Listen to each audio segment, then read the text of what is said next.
सामान्य प्रबंधन 50 इंपॉर्टेंट मानसिक प्रबंधन का मुख्य उद्देश्य क्या है? संसाधनों का प्रभावी उपयोग करके लक्ष्य प्राप्त करना। प्रबंधन का पहला कार्य कौन सा है? नियंत्रण, निर्देशन, नियोजन। तो नियोजन इसका राइट आंसर हो जाएगा। प्लानिंग का हिंदी अर्थ क्या है? तो नियोजन इसका राइट आंसर है। ऑर्गेनाइजेशन का अर्थ क्या है? ऑर्गेनाइजेशन का अर्थ होता है संगठन करना। स्टाफिंग मुख्यतः किससे संबंधित है? तो वह है कर्मचारियों की नियुक्ति एवं विकास से। डायरेक्टिंग का संबंध किससे है? तो इसका जो राइट आंसर हो जाएगा कर्मचारियों को मार्गदर्शन या नेतृत्व देने से। कंट्रोलिंग का मुख्य उद्देश्य क्या है? वास्तविक प्रदर्शन की तुलना निर्धारित मानकों से करना। प्रबंधन के जनक किसे कहा जाता है? हेनरी फेयोल को कहा जाता है। वैज्ञानिक प्रबंधक के जनक कौन है? तो ये F.W. टेलर। हेनरी फेयोल के प्रबंधक कितने सिद्धांत बताए? तो 14 सिद्धांत बताए। यूनिटी ऑफ कमांड का अर्थ है, उसका अर्थ क्या है? तो उसका एक कर्मचारी को एक ही अधिकारों से आदेश मिलना। नेतृत्व का अर्थ क्या है? लोगों को लक्ष्य प्राप्त करने के लिए प्रभावित एवं मार्गदर्शन करना। मोटिवेशन का हिंदी अर्थ है अभिप्रेरणा। मैस्लो का सिद्धांत किससे संबंधित है? मानव आवश्यकताओं की प्रेरणा।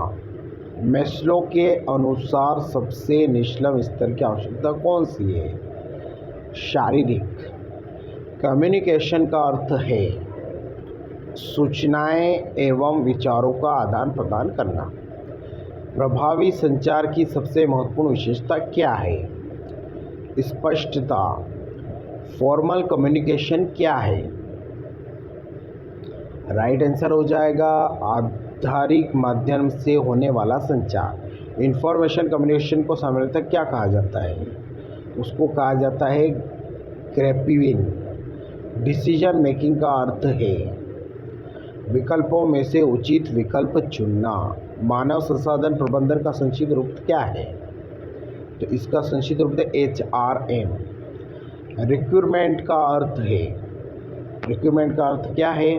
तो योग्य कर्मचारियों को आकर्षित करना। सिलेक्शन का अर्थ है, सिलेक्शन का जो है उम्मीदवारों में से उपयुक्त उम्मीदवारों का चयन करना।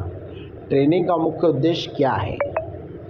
ट्रेनिंग का मुख्य उद्देश्य कर्मचारियों के कौशल एवं ज्ञान में कौशल सुधार करना। डेलीगेशन का अर्थ है अधिकारियां एवं कार्य सौंपना। अथॉरिटी का अर्थ है, अथॉरिटी का अर्थ क्या है? अब अधिकार। रेस्पॉन्सिबिलिटी का अर्थ है, रेस्पॉन्सिबिलिटी का अर्थ है उत्तरदायित्व। स्पैन ऑफ कंट्रोल किससे संबंधित है? तो ये संबंधित है आपके उत्पादन की मात्रा। संगठन में अधिकार का प्रवाह सामान्यतः किस दिशा में होता है? तो वह होता है ऊपर से नीचे। कोऑर्डिनेशन का अर्थ हिंदी में क्या है? समन्वय। कॉन्फ्लिक्ट मैनेजमेंट का उद्देश्य क्या है? तो इसका जो उद्देश्य है वह विवादों को प्रभावी रूप से ढंग से हल करना। टीम प्रबंधन में सबसे महत्वपूर्ण तत्व क्या है? सहयोग। टाइम मैनेजमेंट का उद्देश्य क्या है? समय को प्रभावी ढंग से उपयोग करना।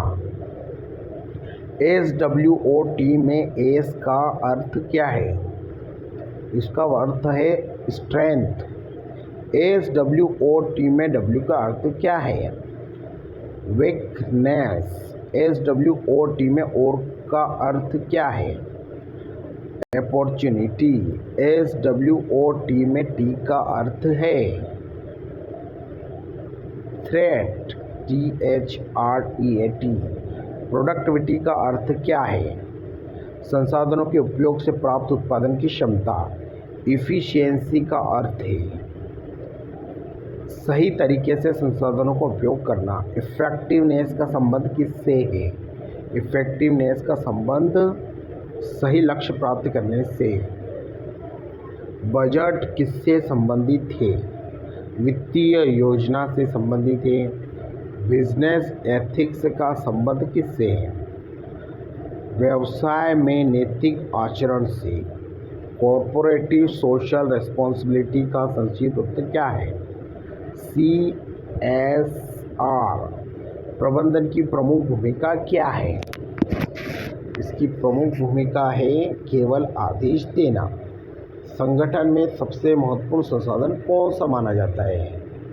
मानव संसाधन। फीडबैक किस प्रक्रिया का महत्वपूर्ण हिस्सा है? तो वह है संचार का। डेमोक्रेटिक लीडरशिप में कर्मचारियों की भागीदारी होती है। ऑटोक्रेटिक लीडरशिप में नेता मुख्य रूप से स्वयं निर्णय लेता है। प्रबंधन की प्रक्रिया कैसी होती है? निरंतर। अच्छे प्रबंधन या अंतिम लक्ष्य क्या होना चाहिए? संगठनात्मक लक्ष्यों की प्रभावी एवं कुशल तरीके से प्राप्त करना।